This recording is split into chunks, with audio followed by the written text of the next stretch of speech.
창세기 40장 1절에서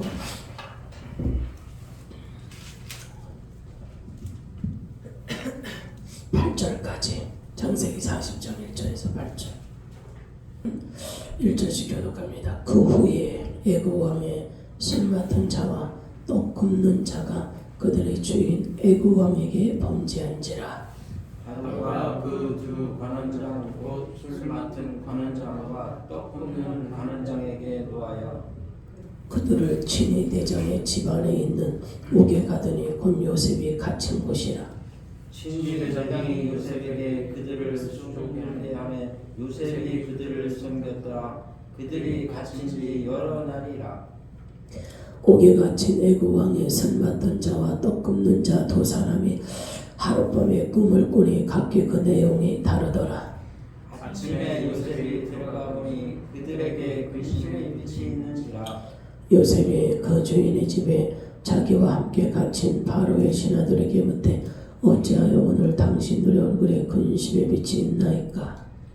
그들이 그에게 이르되 우리가 꿈을 꾸었으나 이를 해석할 자가 없도다. 요셉이 그들에게 이르되 해석은 하나님께 있지 아니하니까 청하건대 내게 이루소서. 아멘.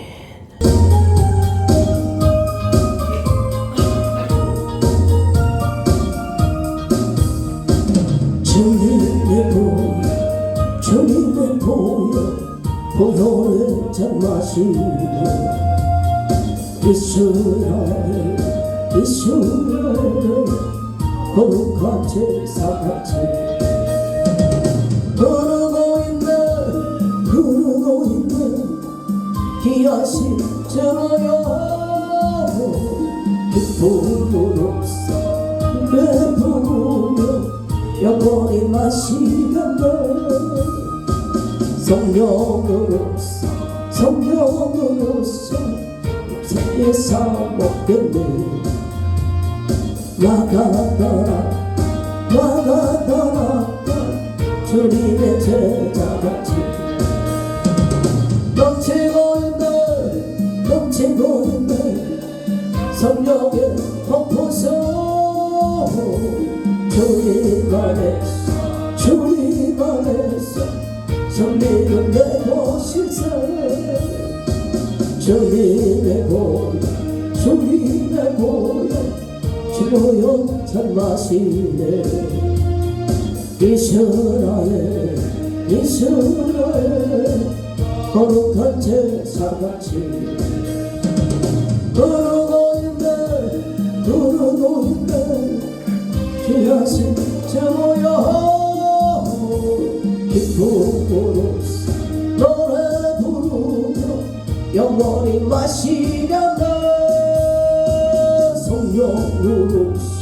성령으로서 승리의 사먹겠네.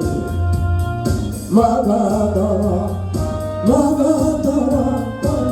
주님의 제자같이 넘치고 있네 성령의 폭포수. 주님 안에서 승리 내 것일세.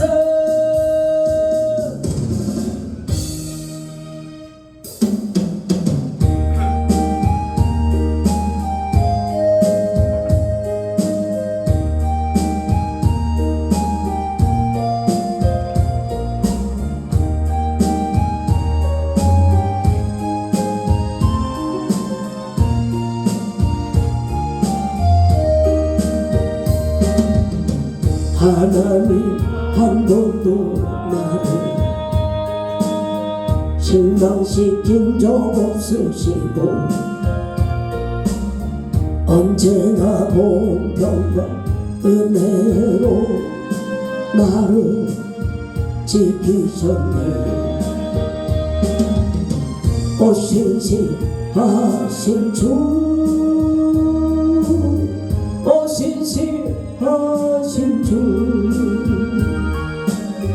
내 너를 떠나지도 않으리라. 내 너를 버리지도 않으리라. 약속 약속하셨던 주님 그 약속을 지키소 이후로도 영원토록 나를 지키시리라 확신하네 지나온 모든 세월을 돌아보아도 그 어느 것 하나 주의 손길 안 미친 것 전혀 없네 오신실하신 주 오신실하신 주 내 너를 떠나지도 않으리라 내 너를 버리지도 않으리라 약속하셨던 주님 그 약속을 지키사 이후로도 영원토록 지키시리라 확신하네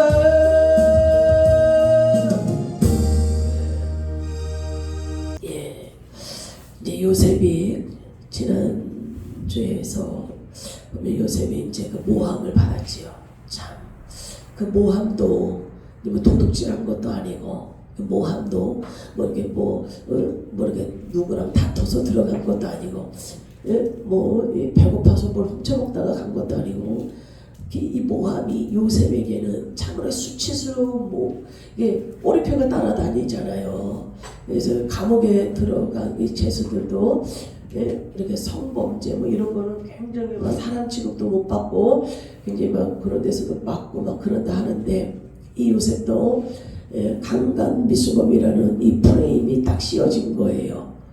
그러니 그것도 억울하게 실제로 그런 죄를 범한 것도 아니고 그 보디발의 아내의 농간으로 인해서 그 제목이 붙어버렸어요.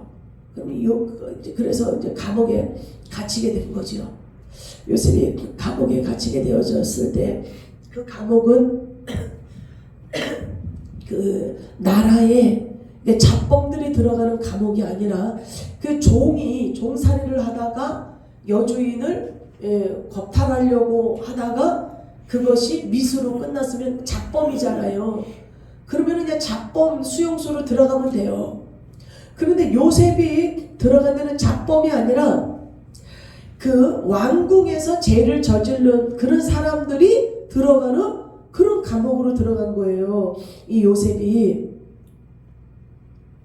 그러니까 왕궁에서 그 궁에서 이렇게 고위층들이 죄를 범했을 때 들어가는 그런 감옥에 이 요셉이 들어간 거예요. 이 잡범들이 들어가는 감옥으로 들어간 게 아니라 거기서 이제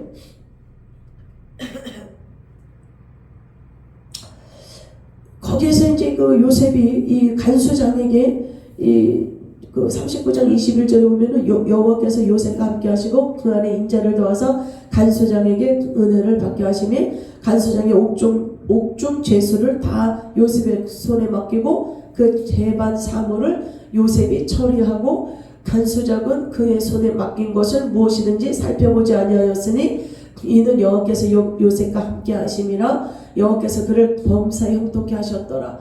감옥에 들어갔는데 왕궁에서 죄를 지은 자들이 들어가는 그러한 곳으로 이 요셉이 들어갔어요. 근데 거기서 이 간수장에게 요셉이 인정을 또 받게 하는 거예요. 인정을. 이 간수장이 보니까 요셉이요 굉장히 똘똘해요. 그리고 성실해요. 프레임은 이 제목은 이거 강간범 미수범이라고 그 제목으로 들어온 사람인데 너무 성실하고 너무 착실한 거예요. 이 간수장이 보니까. 그래서 모든 그 그 감옥에서 있는 그 재반 사무적인 업무를 다 이 요셉에게 이 간수장이 맡기게 된 거예요.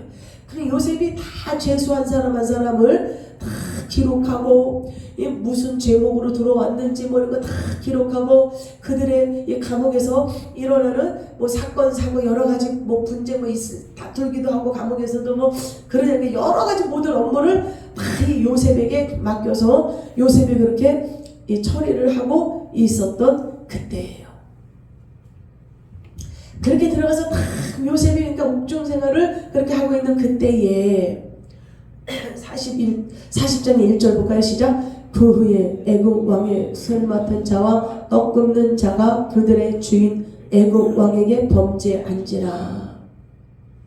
바로가 그 두 관원장 곧 술 맡은 관원장과 떡 굽는 관원장에게 노하여 그들을 친위 대장의 집 안에 있는 옥에 가두니 곧 요셉이 갇힌 곳이라.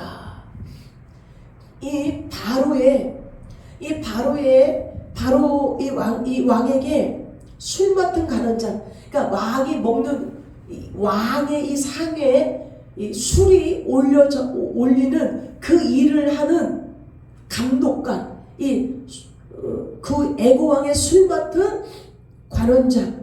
이 술 맡은 관원장은 왕의 술을 빚어서 왕한테 술이 올라가는 거를 다 감독하는 거예요. 왜냐하면 우리 이렇게 사극도 보면은요, 왕이 먹는 음식에는 이게 독이 들어갈 수 있기 때문에 다 이게 음식을 간을 보잖아요. 뭐 은수저 이런 걸로. 그래서 이렇게 음식이 뭐가 독이 탔는지 나쁜 해가 들어갈 음식이 있는지 이런 걸 다 감독해야 되는데, 요 이제 술 맡은 이 관원장이 이제 이 감독이에요, 감독. 그리고 떡 굽는 관원장도 왕이 먹는 그 음식을 만들어서 왕의 상에 올라가게 하는 그 모든 것을 감독하는 이 감독이에요. 그러면 이 술 맡은 사람도 이 술을 빚어서 왕의 상에 올라갈 때에 단순히 그 역할만 하는 것이 아니라 왕과 대화도 나누면서 왕의 어떠한 그 감정 있잖아요. 기분 나쁠 수도 있고 안 좋을 수도 있고 이런 것들을 좀 살펴주고 이 왕이 하는 말을 들어주고 이러면서 굉장히 고급 관리인 거예요. 굉장히 친숙한 거예요.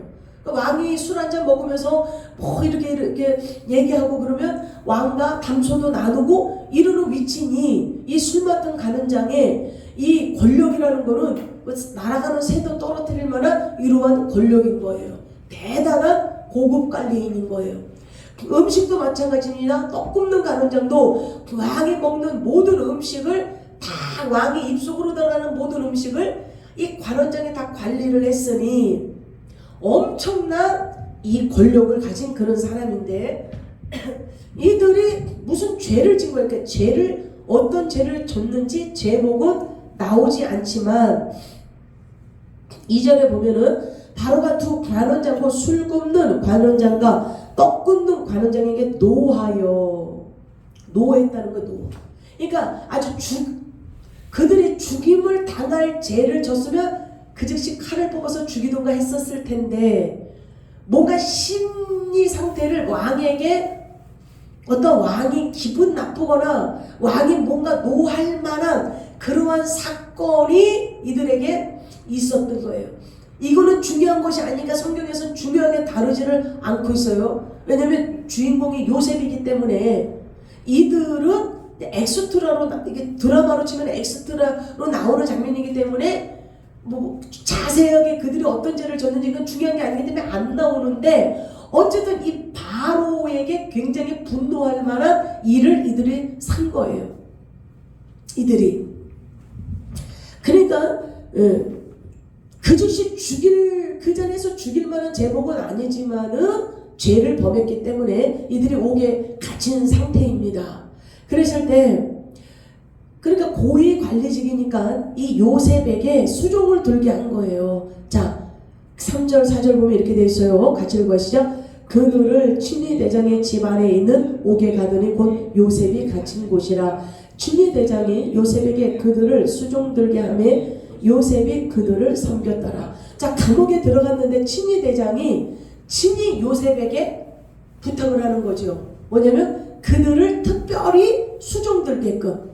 그러니까 고위 관리직이니까 이들이 이 친위 대장이 볼 때에는 이들이 다시 복직을 할 수 있다라는 생각을 한 거죠.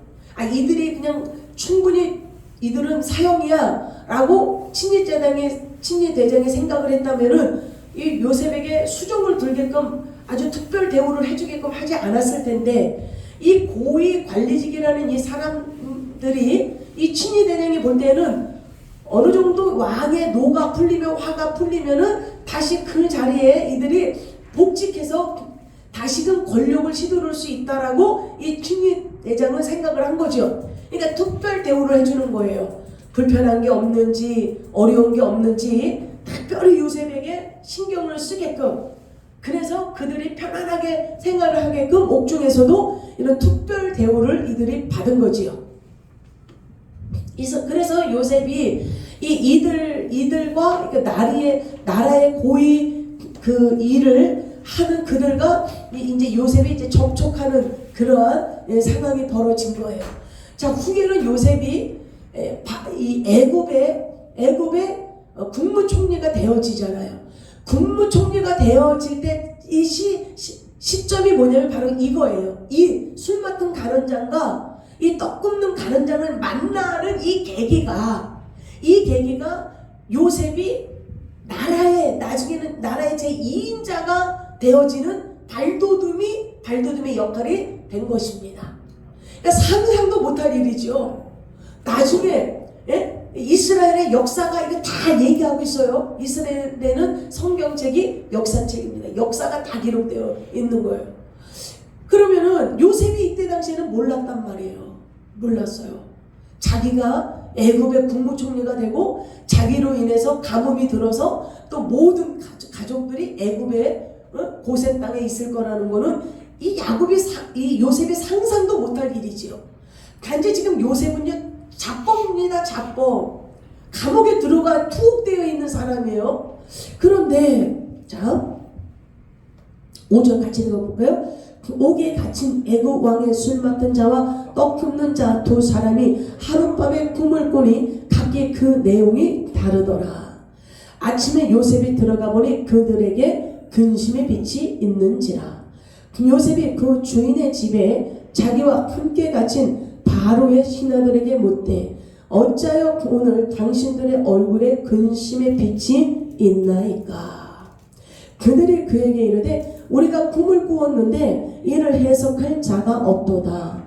요셉이 그들에게 이르되 해석은 하나님께 있지 아니하니까 청하건대 내게 이루소서. 이 술 맡은 간원장과 떡 굽는 간원장, 이 고위 관리직들이요, 이 왕의 노를 사가지고 감옥에 투옥되어 있는데 이들이 하루는 꿈을 꾼 거예요. 이들이 하루는 꿈을 꿨는데 그 꿈이 예사 꿈이 아닌 거예요. 이렇게 예사 꿈 이때 이 고대 시대 당시에는요, 하나님께서 꿈으로 계시를 하는 일들이 있었기 때문에 이들이 꿈을 가볍게 여기질 않았어요. 근데 이들이 이 꿈 해몽을 못하는 거예요. 각기 꿈을 꿨는데 술 맡은 간원장, 떡 굽는 간원장들이 꿈을 꿨는데 이 꿈의 해석이 안 되는 거예요. 해몽이 안 되는 거예요. 그러니까 이들이 이 얼굴에 근심이 가득한 거예요. 이게 분명히 무슨 징조가 있고 무슨 어떤 뜻이 있는 꿈인데 해몽이 안 되니까 이들에게 근심이 가득한 거예요. 걱정해. 이들이 감옥에 들어와 있지 않다면 나라에는요, 해몽하는 점술가들, 어떤 꿈을 해몽하고 예언하는 이러한 자들이 나라에 있었거든요. 그런 자들이. 그러면은 그러한 자들에게 자기네 꿈을 이야기했으면 알려줄 텐데 감옥에 투옥되어 있는 상황이기 때문에 이러한 어떤 징조가 있고 몽조가 있는 꿈이지만은 해석할 길이 없으니 굉장히 답답했던 거예요, 이들이. 그러니까 얼굴에 수심이 가득한 거예요. 자, 그러니까 요셉이 이제 친위 대장에게 특별히 저들을 잘 보살피라는 그러한 임무를 맡았잖아요. 그러니까 잘 보살피는 거죠. 그런데 하루는 아침에 가서 이렇게 보니 이들의 얼굴에 수심이 가득한 거예요.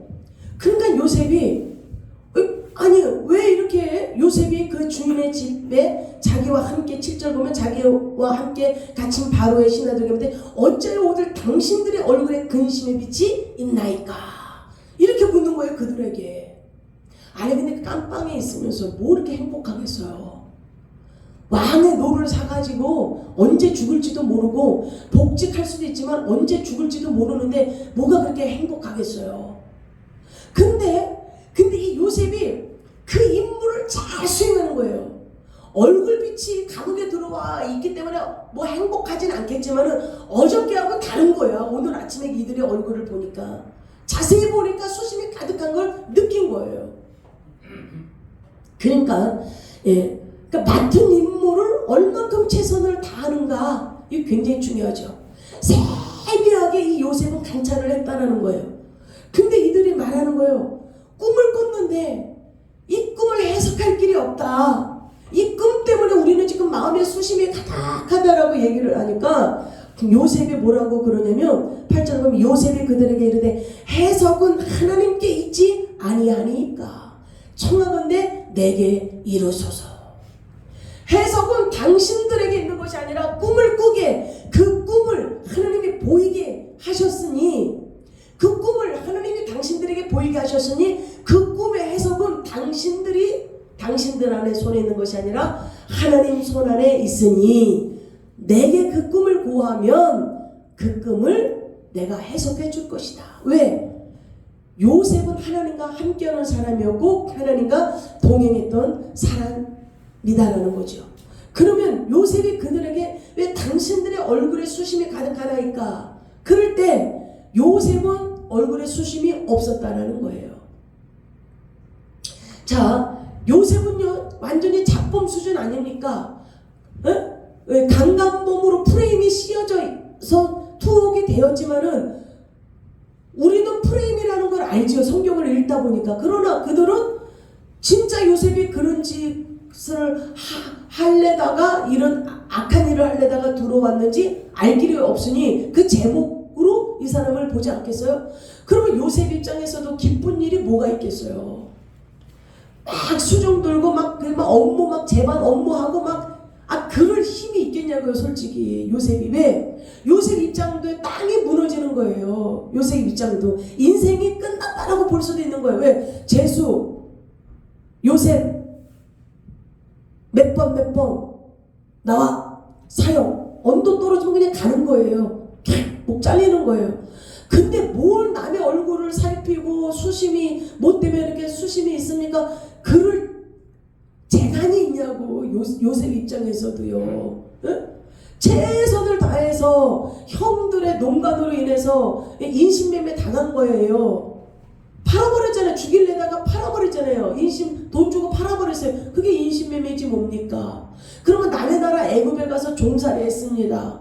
거기서도 끝까지 최선을 다해서 그 임무를 완수하기 위해서 그 종살이도 최선을 다해서 10수년 만에 그 모든 업무를 다 맡기는 그 주인이 너를 보니까 진짜 너를 하나님과 함께 있는 사람이다라고 인정을 받아서 이제 그 총괄을 하는 총리 역할을, 집안의 총리 역할을 하는 그러한 사람으로 승진이 되어졌는데 이 보디발의 아내의 그런 어떤 그런 악행으로 인해서 이 요셉이 이 감옥에 투옥됐는데 남의 나라의 감옥에 투옥된 상황이니 누가 변호를 해주겠어요? 요셉을 위해서. 요셉을 위해서 누가 변호를 해줄 것이며 요셉을 위해서 저 사람은 그럴 만한 짓을 할 사람이 아닙니다. 억울하게 들어왔으니 이 사람의 누명을 벗겨주세요라고 누가 이 사람에게 얘기를 하겠냐고요. 그런데 요셉이요 절대로 아무 말도 안 해요. 요셉이 보디발한테도 우리 형들이 나를 팔아먹어서 내가 이렇게 왔습니다 그런 말을 안 해요.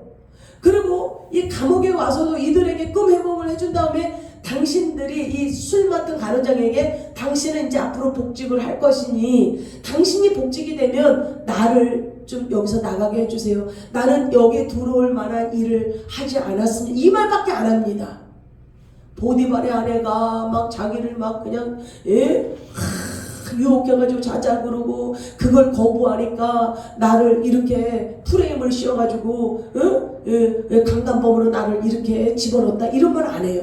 만약에 그런 말이 요셉이 했다 그러면은 요셉은 지도새도 모르게 감옥에서 죽일 수 있어요. 누가? 보디발이. 왜? 집안 망신이거든. 보디발도 왕하고 아주 친숙한 그 일을 하고 있는 사람인데 자기 아내가 그 종을 꼬드겨서 추잡한 짓을 하려고 했던 게 이 궁중에 퍼지면 그 직임에서 쫓겨나고 집안이 아주 그냥 패망할 수 있어요. 패망할 수 있어요. 그러니까 요셉이 입을 닫아버리잖아요. 누가 어떻고 저떻고 그런 말을 안 해요. 우리가 입술이 혀를 잘못 놀려가지고요 화를 부르는 일들이 많이 있어요. 그냥 여기에서 이 말하고 여기에서 이 말 하더라도요 딱 자기 선에서 끝내는 거예요. 왜 자기 선에서 끝내야 되냐?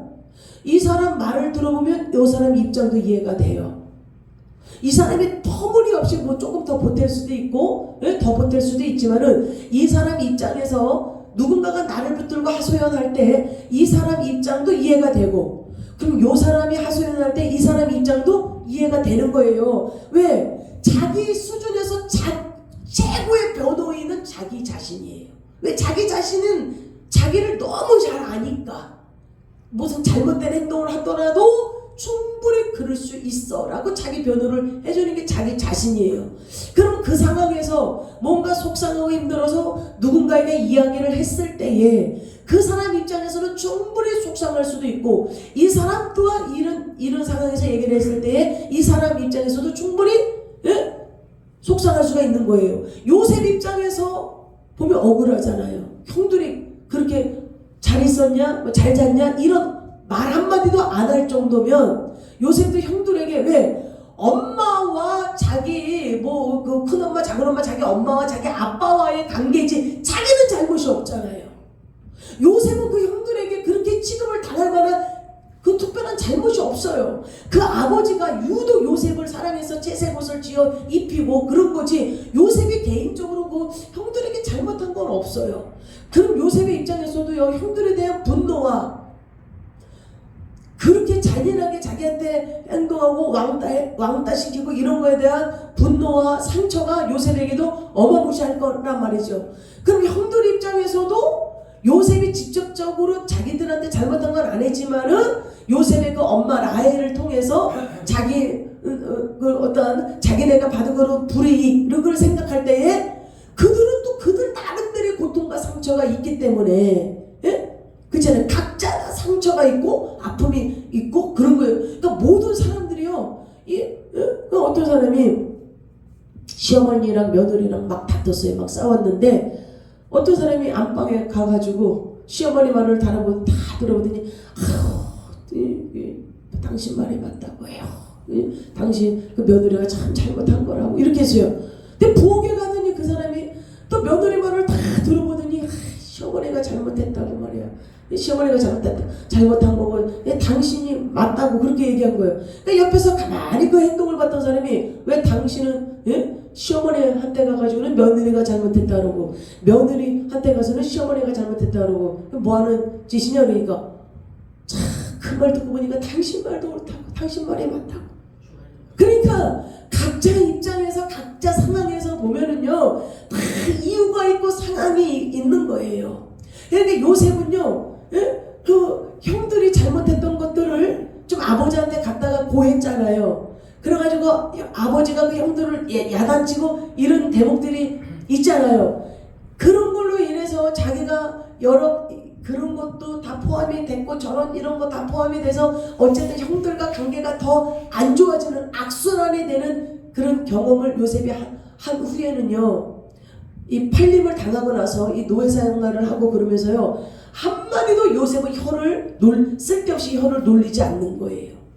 한마디도 쓸데없이 이러쿵저러쿵 남의 말을 하진 않았어요. 그러니까 여러분들도요 굉장히 우리가 혀 조심을 해야 돼요.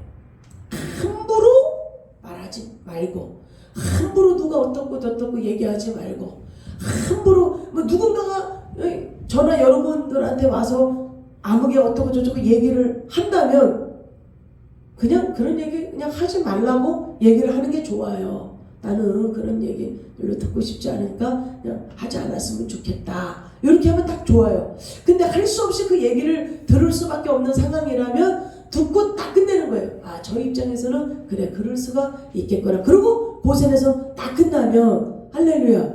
그러면 이 분쟁이 더 커지지 않는다라는 거예요. 그래서 화평과 화목이 그냥 저절로 되어지는 게 아니에요. 화목하게 지내기 위해서는 용납해야 되고 이해해야 되고 용서해야 되는 거예요. 저절로 우리 집은 화목해. 저절로 노력하지 않아. 누군가가 양보하고 누군가가 이걸 해야 되는데 그럼 한 사람만 계속 그렇게 하냐? 안 돼요. 그 사람도 몇 번 이해해주다가 안 해버려요. 그렇기 때문에 모두 각자가 모든 삶의 그 자리에서 각자 한 사람 한 사람이 말을 조심하고 입을 함부로 돌리지 말고 그리고 이해해줘야 되고 용서해야 되고 또 잘못한 게 있으면 시인하고 사과를 해야 되고 이래서 화목을 원수 맺고 분쟁하기 위해서는요 노력할 거 없습니다. 기분대로 내뱉으면 돼요. 기분대로 막 해버리면 돼요. 그리고 인연 끊으면 끝나는 거예요. 그러면 교제할 것도 없고 그냥 딱 끝나버려요. 만날 것도 없고. 그게 원수 맺으면 아주 간단하지요. 근데 화목을 이루고 화평을 이루면서 서로 협력하면서 살기 위해서는 혀 조심, 말 조심 항상. 그리고 또 뭐 해야 되냐? 한 발자국 뒤로 물러가서 용서해야 되고 또 이해해야 되고 참아줘야 되고 그 입장에 대해서 생각을 해줘야 되고 할렐루야. 그래서 이 화목이라는 아름다운 것을 이루기 위해서는 반드시 서로 이해해야 된다. 반드시 서로 노력해야 된다. 그렇게 돼야 이제 화평을 이룰 수가 있는 것이죠. 그러니까 이 요셉도요, 그 많은 연단 가운데서 뭐 나는 이런 잘못을 한 적이 없습니다. 그 여자가 보디발의 아내가 나를 이런 말 없습니다. 다 참고 묵묵히 참고 견디는 거예요. 그러면 때가 되면 하나님이 역사를 해 주신다라는 거죠. 이 요셉이 감옥에 있었어도요,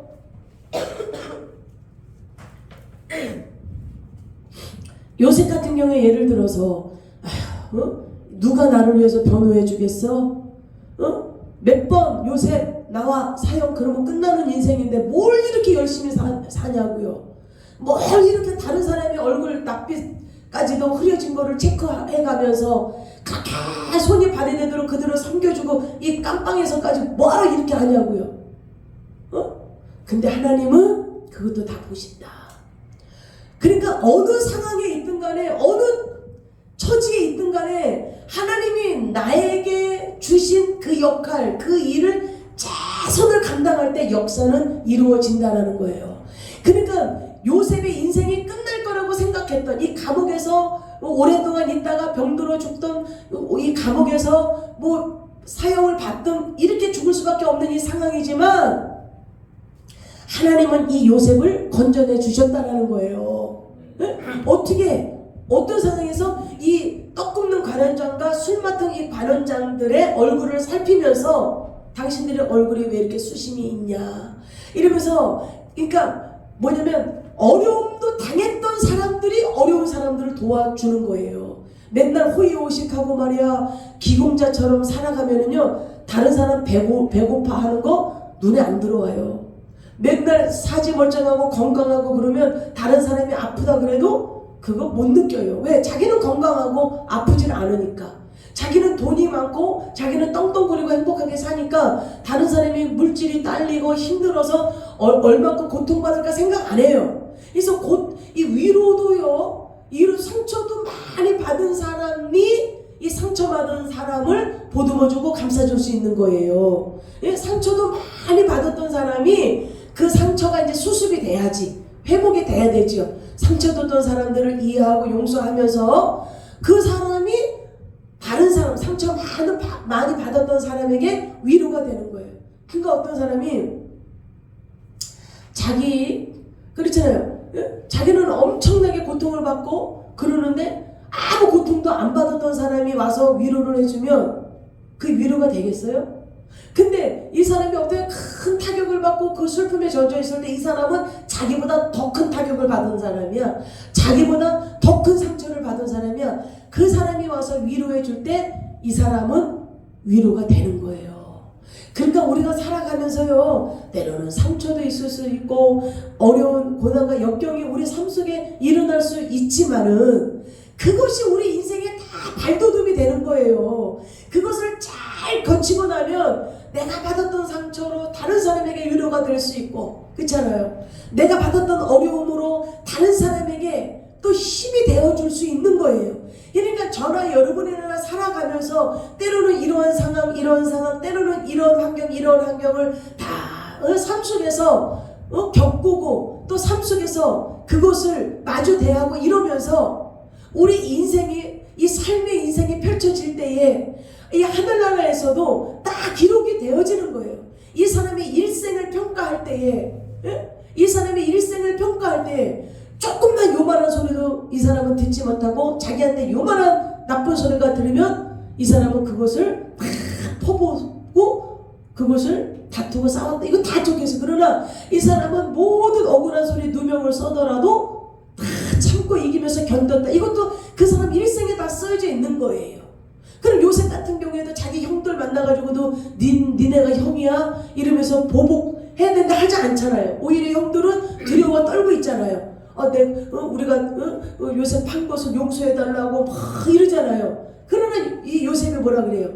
당신들이 나를 판 거는 당신들의 잘못이 아닙니다. 하나님이 나를 이렇게 이 애굽의 총리로 세워서 이 극한 이 가뭄 시대에 이 당신들과 이 나라 사람들을 살리기 위해서 당신들이 나를 판 것이니까 하나님이 하신 일이니 당신들은 염려하지 마시라고 얘기하잖아요. 그것처럼 우리의 삶의 일생이 기록될 때에 모든 게 다 기록되는 거예요. 선을 베풀어. 그러니까 우리 삶 속에서 선한 열매를 맺으면서 살 수가 있고 악한 열매를 맺으면서 살 수가 있어요. 어떤 상황이든 간에. 선한 열매를 맺는다 해서 좋은 일만 생기면 선한 열매를 맺습니까? 안 그래요. 나쁜 일이 생겨도 얼마든지 선한 열매를 맺으면서 살아갈 수 있는 거예요. 요셉처럼 감옥에 들어가서 언제 죽을지 몰라도 최선을 다하잖아요. 모든 업무 일정을 다 기록하고 그 에너지가 어디서 나오냐고. 자포자기하면서 이제는 끝났어. 내 인생 종쳤어. 이제는 감옥에서 나 언제 죽을지도 몰라. 강간비수범으로 이 잡범으로 나는 내 인생 끝나서. 그러면 아무것도 안 하고 죽을 날만 기다리고 머리 벽에다가 박고 주먹으로 벽 치면서 자기 막 가슴 치면서 밥도 안 먹고 죽을 날만 기다리면 인생 끝나는 거죠. 그러나 어떤 환경이든 간에 이 요셉은 하나님과 끊어지지 않은 거예요. 하나님과. 그러니까 저와 여러분들이 제일 중요한 건 하나님과 나하고 지금 교제가 이루어지고 있는지, 하나님의 자녀로서 하나님의 백성으로서 그 십자가 그 말씀을 붙들고 있는지. 그렇다면 저와 여러분들은 어떤 상황이든 상관이 없어요. 왜? 예수 그리스도께서 저와 여러분들을 승리하게 해주시기 때문입니다. 그러니까 믿음으로 사는 자, 승리하면서 사는 자들은 환경에 얽매이지 않는 거예요. 환경이 잘 된다고 해서 저 사람 인생이 형통하고 환경이 어렵다고 해서 끝나는 것이 아니라 주님과 내가 지금 함께하고 있는가, 주님과 내가 지금 동행하고 있는가, 그것으로 변론이 되어지는 것입니다. 그러니까 우리의 삶을 뒤돌아봐야 되는 거예요. 많은 사람들이 근데 주님과 내 관계를 살펴보는 것이 아니라 어떻게 살펴봐요? 지금 내 환경이 어떤가? 지금 내 수중에 지금 돈은 지금 이런 상황이면 내가 어떻게 해야 하는가? 이걸로 자기 삶을 평가하고 그걸로 하다 보니까 우리에게 막 걱정도 있고 어떻게 해야 되나 막 염려도 하고 이렇게 되는데, 이제는 우리가 근심 염려는 다 십자가에 묻어주고 이제는 우리가 해야 될 일은 지금 내가 주님 안에서 주님과 손잡고 잘 가고 있는가, 주님 안에서 주님의 은혜 가운데서 내가 거하고 있는가. 지금 요셉이 지금 이들의 꿈을 들으면서 다 꿈의 해석을 해주거든요. 예? 40장에 이제 그 뒤에 보면은 이들의 꿈 해몽을요 들은 즉 이들의 꿈을 들은 즉 이들에게 꿈 해몽이 다 나가요. 왜? 영적으로 예민하게 살아있다라는 거. 지금 요셉의 영이 굉장히 강렬하고 굉장히 예민하면서 영적인 통찰력이 살아있다라는 거예요. 지금 요셉이 자유의 몸이 아니지 않습니까? 감옥에 투옥되고 있는데 그렇게 영이 예민한 거야. 육체적으로는 쇠사슬에 묶어있고 육체적으로는 오도 가도 못하는 한 공간에 제압을 당하고 있지만 그의 영혼은 하나님과 깊은 교제 속에서, 기도 속에서, 주님을 바라보는 그 믿음 속에서 그의 영은 굉장히 지금 민첩하게 되어 있고 다른 사람의 꿈을 들은 즉 그 즉시 해석이 나올 만큼 영적이 지금 살아서 움직이고 있다는 것입니다. 저와 여러분들의 영은 지금 어떻습니까? 어떤 거에 지금 눌림을 당하고 있습니까? 아니면 저와 여러분들의 영은 살아서 지금 바닥바닥 살아서 지금 숨쉬고 있습니까? 여러분, 우리 영혼을 살피시길 주의 이름으로 축원합니다. 저와 여러분들의 영혼이 지금 어떤 상황, 주님 은혜 안에서 지금 어떻게 가고 있는지, 저와 여러분들의 지금 영이 주님 안에서 지금 어떠한 수준으로 있는지 우리가 살펴봐야 하는 것입니다. 그래서 주님과 깊은 교제, 주님과 깊은 영적인 교제, 그것만이 우리가 승리할 수 있는 길이에요. 근데 여러분들 기도줄을 놓지 마시고, 할렐루야, 말씀을 벗어나지 마시고 항상 말씀 붙잡고 말씀으로 묵상하고 기도로 주님과 영적인 이 끈앞으로 계속 이어지면서 우리 영이 살아날 때에 이 환경의 감옥에 있을지라도 극적으로 하나님이 그 환경을 바꿔주시고, 왜? 모든 것이 다 하나님 것이오니 하나님께서 한번 하시고자 하신다면 능치 못함이 없사오니, 하나님께서 요셉의 인생을 바꿔주시는데 이제 국무총리가 되어지는 역사가 이제 다음 주에 보면은 그 역사가 일어나는데, 할렐루야, 저와 여러분들이 환경 바라보지 마시고 내 자신 바라보지 마시고 우리가 바라볼 분은 누구나 오직 주 예수 그리스도, 하나님 한 분. 우리가 집착해야 될 분은 누구시다? 말씀을 마음에 새기고 묵상하면서 주님과 더 깊은 교제로 나아가시기를 주의 이름으로 축원합니다.